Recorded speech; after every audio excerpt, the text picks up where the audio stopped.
j'ai des passions variées, qu'au fil du temps et des années, je me suis intéressée à plusieurs choses, mais la collection de photographies, ça fait quand même 30 ans.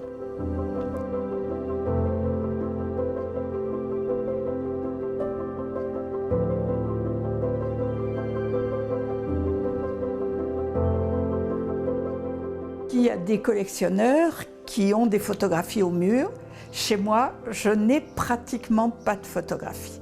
J'ai pas mal de peintures et les photographies sont rangées dans des tiroirs de manière à ce que quand je prépare une exposition, je les sors des tiroirs, je les encadre, je les prépare.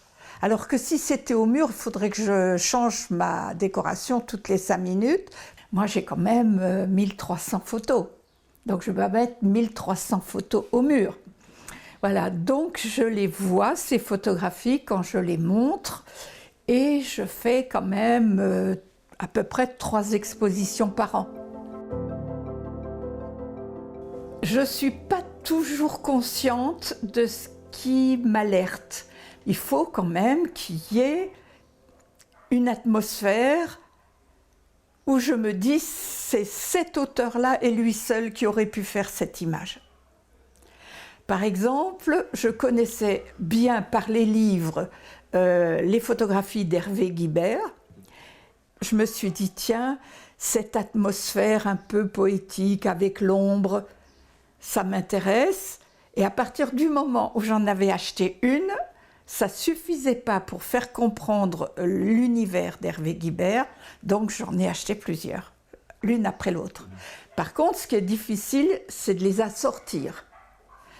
Parce que, en gros, j'aime bien faire de la symétrie dans la présentation. Ça veut dire une verticale et 2 horizontales. J'aime bien le prévoir, ça, dès le départ, parce que je sais que je vais les montrer.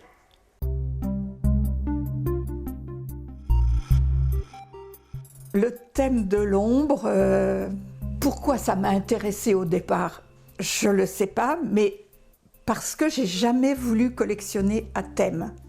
C'est quand j'ai un artiste avec, mettons, 20 photographies de cet artiste. Je me dis, tiens, il y a des choses majeures qui ressortent de son travail, par exemple l'ombre. Il y a la base sous-marine de François Sagne. Et puis, il y a un jeu de main de Patterson, qui est un photographe canadien, mais qui habite à Paris. Il a toute sa carrière de photographe, depuis 30-40 ans, travaillé sur le thème de l'ombre. Donc, avec cette main, il l'a fait tourner comme ça, comme ça, comme ça, en ouvrant et en serrant le poing, et on voit l'ombre qui se déforme. Alors ça fait un peu comme des griffes ou quelque chose comme ça. Alors un autre exemple, c'est une photographe qui s'appelle Colette Ivrard, qui fait froisser un journal. Malgré tout, malgré le froissage, on peut lire un petit peu ce qui reste du journal. Mais elle envoie de la lumière sur ce journal froissé de telle sorte que surgit un oiseau. Alors un journal, on appelle ça un canard en langue populaire, et le canard se transforme en oiseau avec cette lumière qui est projetée. Et parfois on peut lire encore sur le journal et on s'aperçoit qu'il y a un 3e volet qui est très intéressant, que ça parle de la précarité. Donc, elle fait un peu de social, c'est les restes du journal, une sculpture et un envol d'oiseaux. Donc, c'est très très complet comme travail. Et ça, moi, ça m'intéresse. Yannick Edel, c'est un Lyonnais qui est natif de Saint-Nazaire. Et quand il est parti à 20 ans de sa région natale, il a dit, je vais choisir un peu au hasard une ville pour vivre, et c'était Lyon. Et là, il a commencé à faire des photographies en parcourant sa ville. Et il était très intéressé par les murs aveugles. c'est-à-dire un mur où il n'y a pas de fenêtre, pas de porte. Et là, il a étudié le développement de l'ombre du soleil sur ce mur. Donc il a fait ça le matin, à midi, le soir, et il a constaté des formes sur le mur aveugle. Et alors parfois ça ressemble à un écran de télé, parfois ça ressemble à un cadran solaire, voilà. Et il a pu en faire, imaginez-vous, 200. Moi, j'en ai 16.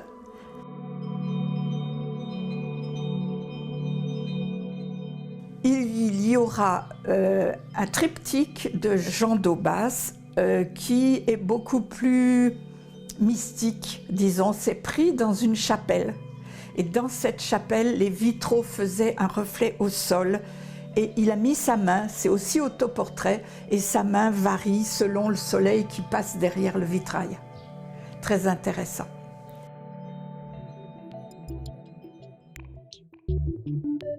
Alors Bérénice Abbott, elle est très connue pour ses gratte-ciel dans New York.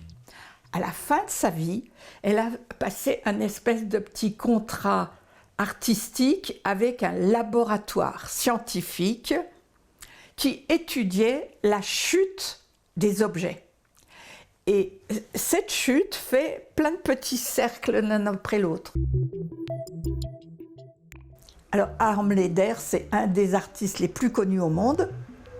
Et la pièce que j'ai, c'est une rareté. C'est quand j'ai vu la signature Harm Leder et qu'il y avait des cercles, et que dans ma collection, j'ai plein de cercles, je me suis dit, tiens, ça serait original que j'ai un Harm Leder, qui est quelqu'un de très très très connu dans le domaine peinture. Ce qui m'intéresse aussi, et ça je ne l'ai pas encore dit, c'est le rapport avec l'artiste. Au départ, je ne voulais pas faire de thème, puis quand j'ai eu une dizaine de photographes achetés, j'ai dit, tiens, c'est bizarre, chez chacun j'ai acheté une lune. Alors après, bien sûr, je me suis fixée chez d'autres artistes à repérer une lune. Mais au départ, je n'ai pas fait exprès. Bernard Plossu, c'est une photo archi connue. Ce qui est drôle, c'est qu'il y ait une lune et 2 phares, donc on dirait 3 lunes.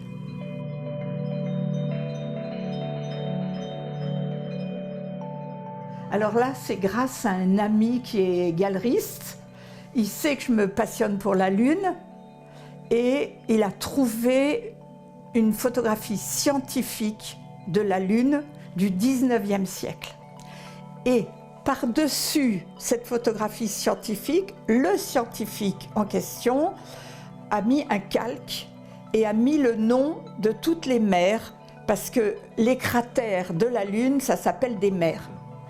Et c'est quelque chose de rarissime aussi. Là, c'est un corps de femme qui supporte la Lune. Mais je vais l'associer à une autre photographie que j'ai, qui ne sera pas sur le thème de la Lune, mais c'est pour montrer le travail. C'est une autre qui attrape le soleil. Une dame aussi, une petite, toute petite dame. Donc c'est pour montrer que les planètes, Lune, Soleil, ce qui m'intéresse, c'est le cosmos, quoi. Voilà. La collection, c'est une partie de ma vie. Et chaque œuvre, c'est comme une étoile qui se rajoute à la collection, surtout quand il s'agit du cercle pour les planètes. Étoiler une vie, c'est rajouter un peu d'étoiles, un peu de cosmos, un peu de plaisir. Tout ça est un peu mélangé, donc j'ai inventé cette phrase. Le plaisir, c'est la collection. Les œuvres sont des étoiles rajoutées les unes après les autres. Et puis ma vie, c'est une partie de ma vie, c'est la collection. L'autre, c'est la famille.